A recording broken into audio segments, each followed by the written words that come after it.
আমার নামার সময় কোনো গিয়ারই লাগে না, আমি একবার ফ্রি ফ্রি নামতাছি, কোনো কিছুই না। আমি খালি এখন তেল বাঁচানোর ধান্দায় আছি। ওটার সময় যে তেলটি খরচ করছি এখন সেই তেলটি বাঁচাবো। অলরেডি আমি মনে হয় 2 কিলোমিটার নামে গেছি, এখনো তেল বাঁচতে আছে। 2 কিলোমিটারের বেশি। কিরে তানিম, 98 দেখছি মাঝামাঝি আইসা অলরেডি এই 500 হয়ে গেছে, এখনো তোর অর্ধেক রাস্তা আসি নাই। 2 কিলোমিটার মানে কয় কিলোমিটার উঁচা তেল এটা,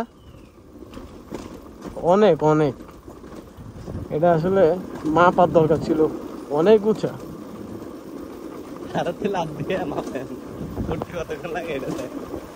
মোর তো মনে আধা ঘন্টা টাইম লাগবে, যা অবস্থা দেখতেছি।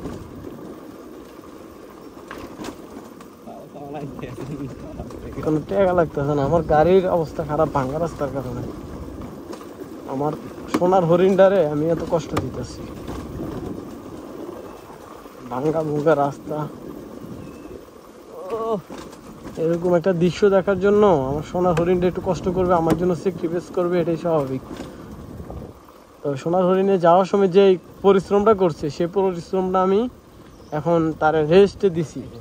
গাছ সংরক্ষণ করেই এখানে রাখা। ও, ওষুধ বানাবে, ওষুধের গাছ আছে প্রচুর পরিমাণ গাছ। এরকম সাইনবোর্ড লাগায় নাম লিখে রাখে।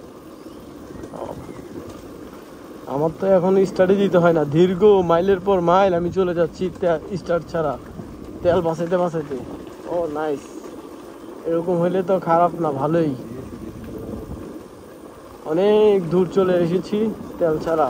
আমি এখন গাড়ি স্টার্ট দেওয়ার প্রয়োজনই মনে করতেছি না, গাড়ি চলতেই আছে আনলিমিটেড, কোনো স্টার্ট দিতে হয় না। পাহাড়ি বাড়ি ঘর না,